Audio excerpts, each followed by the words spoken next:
Mwachimwemwe ndi msangala yafikanso programu ija yokondedwa ya Sacred Vocals. Kumbukirani kuti ndi programu ija yomwe imadza maola amenewa a Sabata Friday linalilonse nthawi ya 8 o'clock. Timabwera pano ndi nyimbo zosiyanasiyana kuti tidalitsike limodzi maola amenewa a Sabata. Ndi mwa nthawi zonse muli ndine mkonzi komanso mulutsi wa programu imeneyi. Dzina langa ndine Luciano Lion. Tikhale limodzi programu yathu chifukwa mtsiku la lero ndabwera ndi nyimbo zochuluka kwambiri zimene tikufuna kuti tidalitsike kuchokera kwa achinyamata athu. Ndi nyimbo zimene zichokera madera osiyanasiyana a mdziko lino la Malawi komanso tipitanso maiko akunja makamaka kumene ku Zambia kumene tikhalenso tikupeza magulu ena osiyanasiyana a achinyamata ncholinga choti tidalitsike maimbidwe amenewa. Tikhale limodzi mpulogalamu yathu ya mtsiku la lero. Ndemonga ndafotokozera ona kuti programu yathu tikhale tikudalitsika ndi mingoli yochokera kwa magulu osiyanasiyana. Moti apa ndakubwetsani kuimba kuchokera kwa gulu lotchedwa Chiwandira Future Adventist Men, nyimbo imene akuti Sabbath. Pamene tikuyamba maola amenewa a Sabata tili mkatikati, tidalitsike ndi kuimba kumene kuchokera kwa Chiwandira Future Adventist Men, nyimbo imene akuti Sabbath.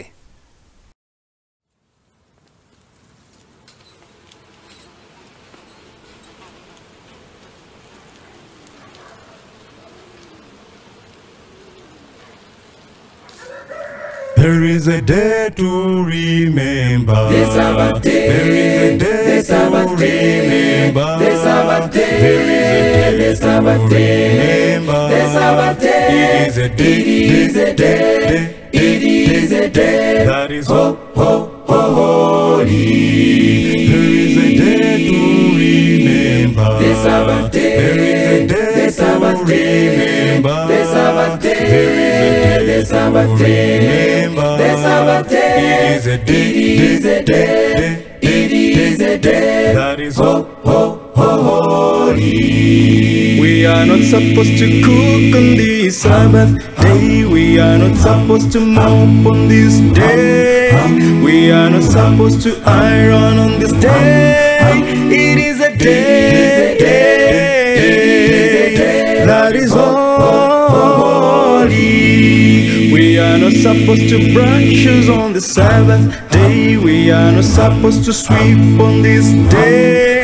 We are not supposed to watch soccer on this day. It is a day. It is a day that is holy. The Lord rested on which day? The Sabbath day. The Lord The Sabbath rested on which day. day? The Sabbath day. The Lord The Sabbath rested on day. which day? The Sabbath day. It is a day. It is a day. It is a day. That is holy. The Lord rested on which day? The Sabbath day. The Lord The Sabbath rested on day. which day? The Sabbath day. The Lord The Sabbath rested on which day? The Sabbath day. It is a day. It is a day. It is a day. That is holy. We are not supposed to wash on this Sabbath day. We are not supposed to trade on this day. We are not supposed to cultivate on this day. It is a day that is holy. Well, we are supposed to worship on this day. We are supposed to spread the gospel. We are supposed to help those in need. It is a day. It is a day. that is Holy. It is a day. It is a day that is holy. It is a day. It is a day that is holy. We must rest on this day because it's holy. It is a sign between God and His people. We must worship Him on this day. It is a day. It is a day that is holy.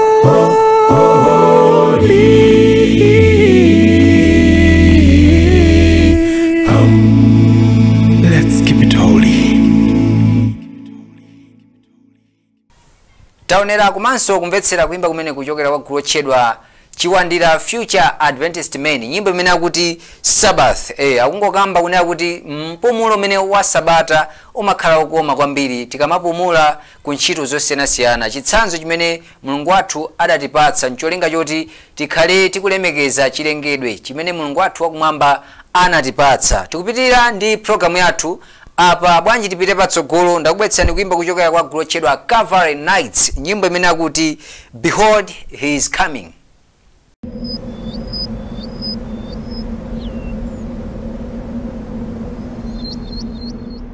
Behold, He's coming with the clouds, and every eye will see Him, and they who pierced Him and all the tribes will mourn because of Him.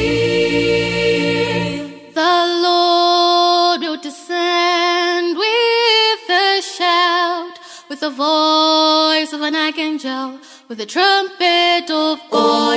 The dead in Christ will rise first to meet the Lord, and then our God shall come and will not keep silent. He shall call to the heaven from above to judge His people. Our God shall come and will not keep silent. He shall call to the heaven from above to judge His people. Coming, coming, Jesus is coming again.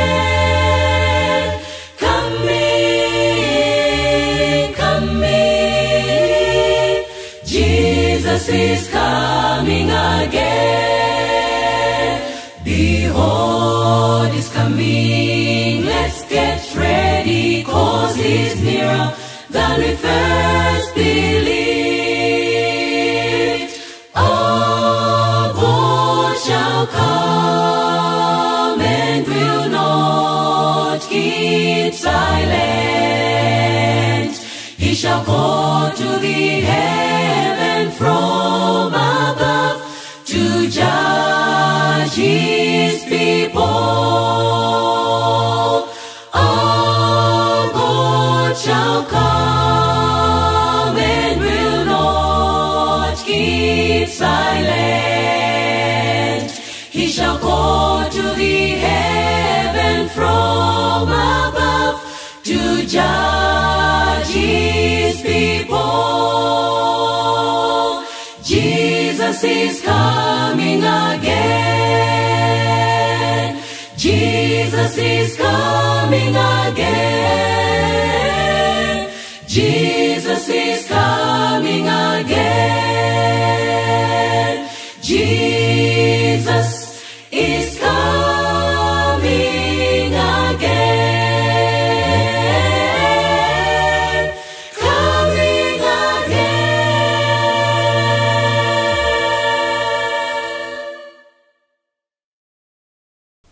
Kuimba kumene kuchokera kwa gulu lotchedwa Calvary Nights, nyimbo imene akuti Behold He is coming, akuyamba kuti taonani mbuye wathu adza. Ndi akuti pamene akudza mu ulemerero wake tikuyenera kukhala anthu oyera mtima mu ntchito zathu zosiyanasiyana zimene tikuchita. Ndi akuti Yesu Khristu posachedwa aonekera m'mitambo ndi cholinga choti adzatitenge kupita nawo mu ufumu wakumwamba. Kupita patsogolo ndakubwetsani kuimba kwina mmene ndinafotokozera kuti tikhalenso tikuchoka kuno ku Malawi kena kupitanso ku Zambia kumene tikhale tikupeza magulu osiyanasiyana kumeneku. Apa ndakubwetsani kuimba kumene kuchokera kwa gulu lotchedwa Advent Spreaders, nyimbo imene akuti Matalala. Tipereka zikomo Ambuye, mwatipasa feleloli, mwatipasa mau wa moyo, kwatu ni kumwambako.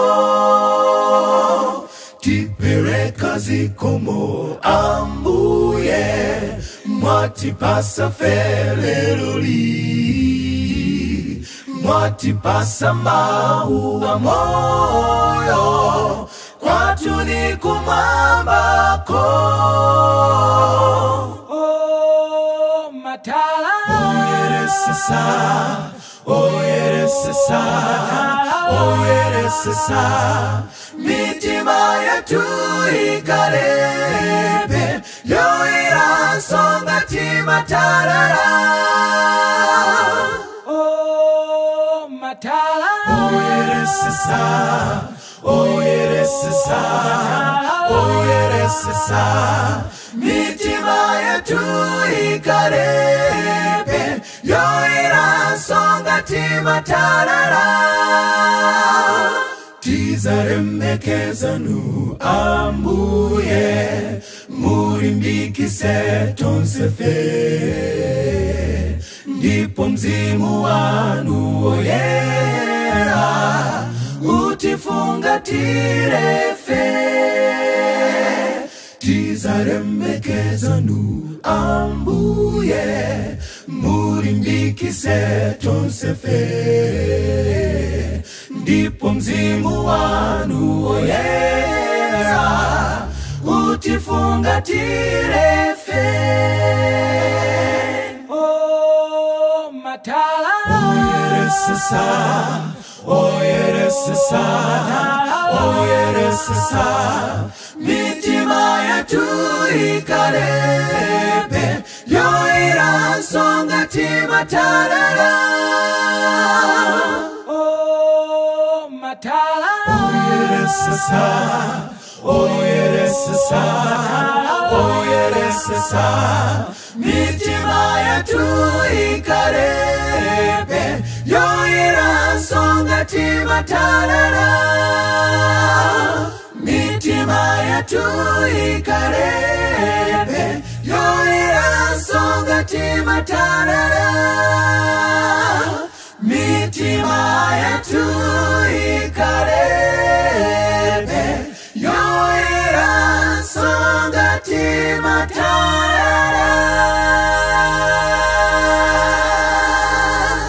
taonera komanso kumvetsera kuimba kumeneko chokera kwa group chedwa Advent Spreaders akuti matalala, akuti mitima yathu tikuyenera kukhala anthu olungama ochita chifuniro chake, ndi mitima yathuyo kuyera kwake akufanizira ndi matalala amene ndi mvula ndithu. Kwa ife amene tikudziwa mvula ikamagwa ya mphamvu kwambiri kumabwera matalala, ndi matalala makhala oyera mbiri. Ndakuti mitima yathu tikhale yoyera ndithu ngati mene akhalira matalala. Kupita patsogolo ndakubwetsani kuimba kwina kuchokera kwa Area 25 SDA Young Douglas, nyimbo imene akuti ndilingalira zakumwamba. Ndilingalira zakumwamba, ndilingalira za kwatu, ndiganiza za dziko kwa malo komwe kakale ndi Mbuye. Kongola, kongola, yasipi, na yasipi, omangidwa ndi manja Mbuye, komwe ndisosili naone. Kongola, kongola, yasipi, na yasipi, omangidwa ndi manja Mbuye, komwe ndisosili naone, komwe ndisosili naone, komwe kutusili nampe, komwe tikaimbe ndi angelo kuzinda wa golidi. Kongola, kongola, yasipi, na yasipi, omangidwa ndi manja Mbuye, komwe ndisosili naone. Kongola, kongola, yasipi, na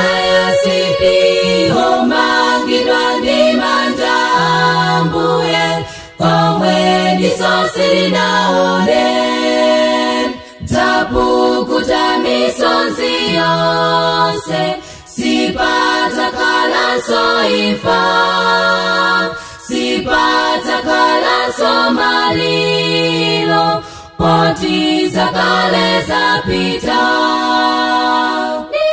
kongola kongola yasipi yasipi omangirani manjambuye komwe disosi naone kongola kongola yasipi yasipi omangirani manjambuye komwe disosi naone kongola kongola yasipi yasipi omangirani manjambuye komwe disosi naone. Taonera kumanso kumvetsera kuimba kumene kuchokera kwa Area 25 Young Dorcas, nyimbo imene akuti ndilingalira zakumwamba, akuti pamene ndikukhala pa dziko lino lapansi angakhale zambiri zimene zikuchitika mdziko lino lapansi zikuonetseratu kuti ayi Yesu Khristu ali pafupi, ndi akuti nzofunika kuti wina aliyense adzilingalira za tsiku limene chipulumutso chathu chidzabwere. Tikupitirira ndi maimbidwe osiyanasiyana. Kumbukirani mukuonera ndi program ija ya Sacred Vocals, ndipo tili mkatikati mwa maimbidwe osiyanasiyana amene tikupatsirani. Ndiye mwa nthawi zonse muli ndine Luciano Lion. Ndi apa tisachedwe ndi zoyankhula yayi, tipitirire kumvetserabe nyimbo zimenezi maola amene wa asabata. Moti apa ndakubwetsani kuimba kwina kuchokera kwa Area 24 Young Dorcas, nyimbo imene akuti Pass Over You. When God the way of life would teach and gather all his own, he placed himself beyond the reach of death by blood alone. It is his way, precious, precious way. It stands forever true. When I the Lord shall see the blood, I will pass over you. By Christ the sinless Lamb of God, the precious blood was shed when he fulfilled God's holy word and suffered in our stead. It is his way, precious way. It stands forever true. When I the Lord shall see the blood, I will pass over you. Thereof of God the doors are due. Upon the Lamb was laid, and by the shedding of his blood, the dead for us is paid. It is his way, precious way. It stands forever true. When I the Lord shall see the blood, I will pass over you. It is his way, precious way. It stands forever true. When I the Lord shall see the blood, I will pass over you.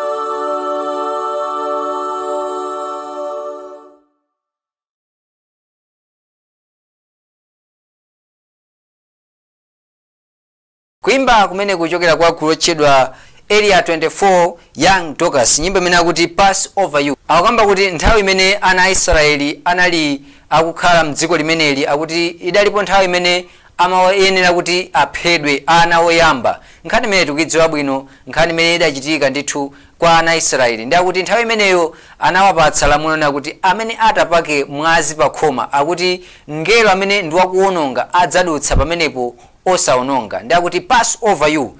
Akukamba kuti pamene ifenso tikuchita makhalidwe oyenera kungotanthauzira kuti tikuyenera kukhala anthu oyera mtima kuti chinthu chimene chingaononge ife chitipitirire kupitirira ndi mayimbidwe osiyanasiyana. Apa ndakubweretsaninso ni kuimba kwina kuchokera kwa gulu lotchedwa The Saints Minister, nyimbo imene akuti matenda adzagonja.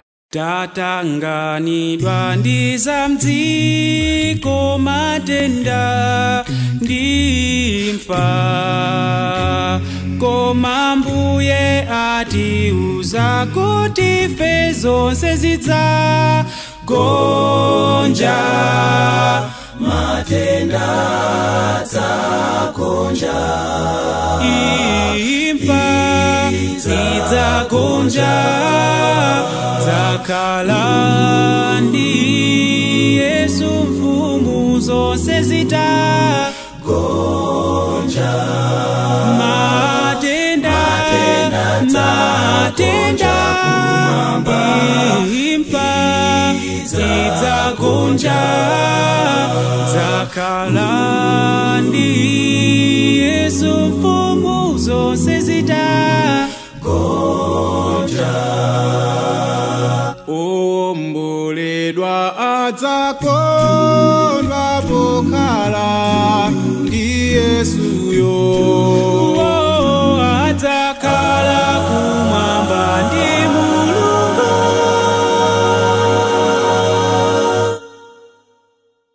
Zonse zidzagonja. Matenda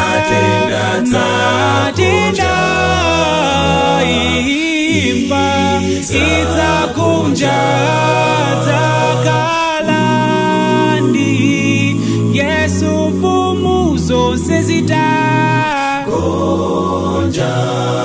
Matenda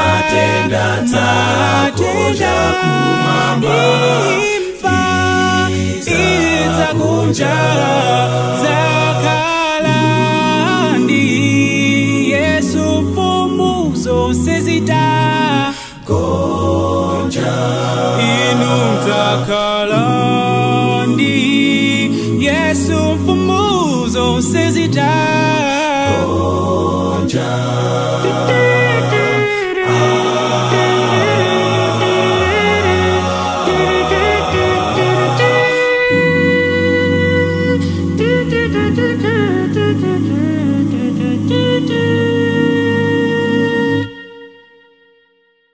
Kuimba kumene kuchokera kwa gulu lotchedwa The Saints, nyimbo imene akuti matenda adzagonja. Mundikhulupirira inu, pansi pano tikumana ndi matenda osiyanasiyana. Matenda ena akutengera kuimfa, ena tikuzunzika nawo moyo wathu wa tsiku ndi tsiku zimene sizikukhala bwino iyayi. Ndi akuti chilimbikitso chilipo lina kuti matenda amenewa adzagonja Yesu Khristu akadzabwera. Tikupitirirabe ndi mayimbidwe osiyanasiyana. Apa tikupita chakumapetopeto kwa programu yathu ya Sacred Vocals. Timalize programu yathu ya ntsiku lero ndi kuimba kuchokera kumene kwa gulu lotchedwa Zitha Harmony. Nyimbo imene ndiochokera mdziko limene la Zambia. Nyimbo imene akuti Bwana. Tibweranso kena kuti dzatanthauzire kuti kodi Bwana akutanthauza kuti chani mchiyankhulidwe chimene tikhoza kumva ife tonse amene tikuonera madzulo ano.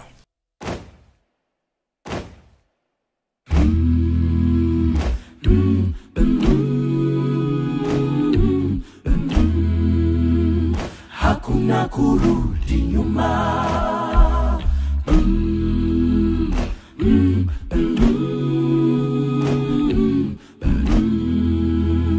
Hakuna kurudi nyuma, nilifuraha kwa moyo wangu wote nilipoambiwa twende nyumbani ya Bwana. Hakuna kurudi nyuma, nilifuraha kwa moyo wangu wote nilipoambiwa twende nyumbani ya Bwana. Hakuna kurudi nyuma. Bwana Mwokozi wangu, Bwana Mwokozi wangu, ni wewe.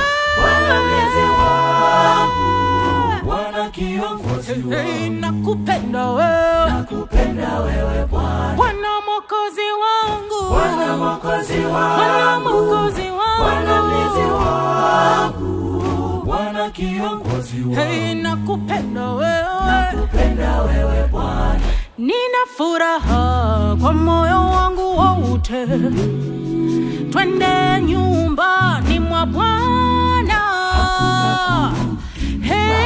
Nina furaha kwa moyo wangu wote, twende nyumbani mwa Bwana.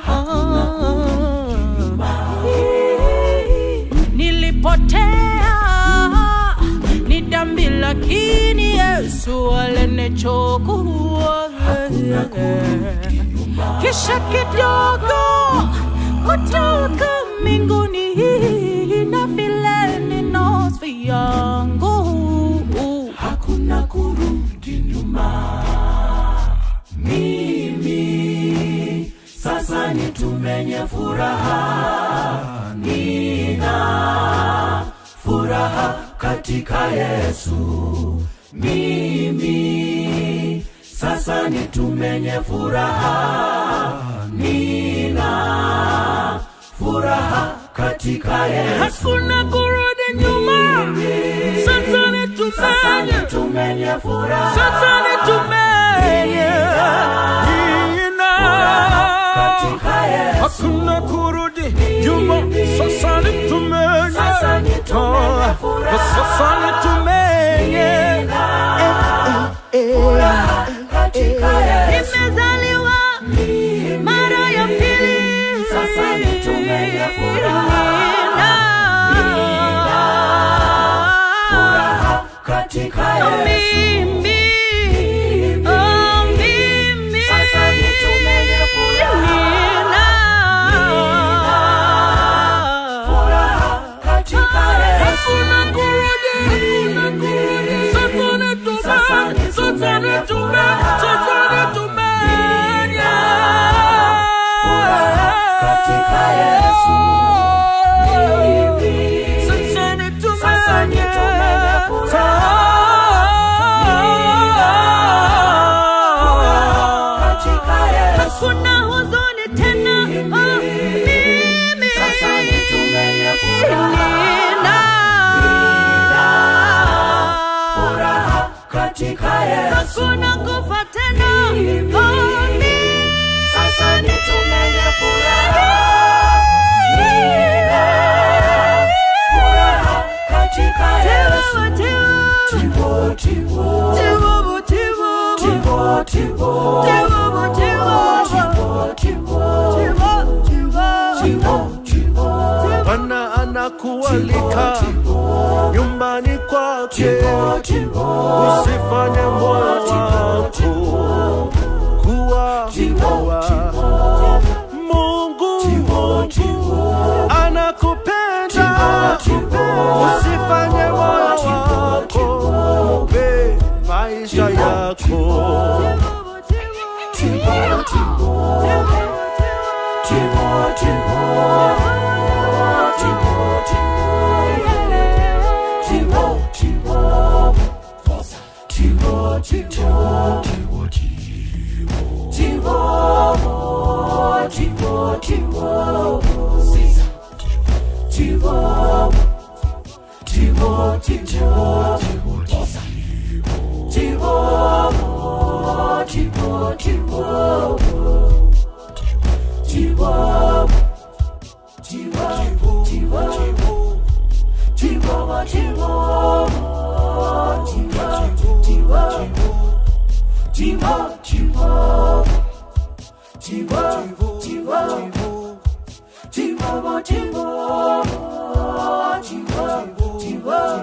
Hakuna kurudi nyuma.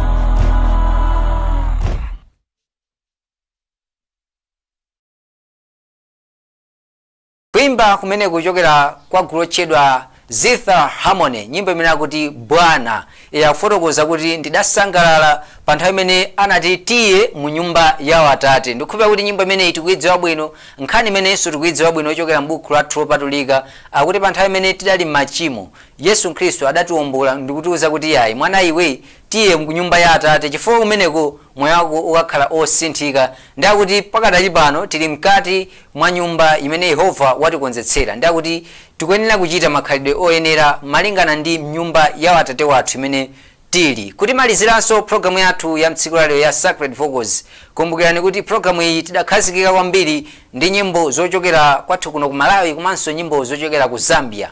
Nyimbo zimenezi ndizotipatsa tanthauzo m'mioyo yathu. Ndikukhulupirira kuti mwakondwera kwambiri ndi ndandanda wa nyimbo zimenezi. Nthokoze pa kamera padali Chisomo Ng'omba amene amaonetsetsa kuti akujambula zonsezi. Kuchokera kwa ine Luciano Lion amene ndili mkonzi komanso mulutsi wa programu imeneyi, ndikungoti happy Sabbath. Bye bye.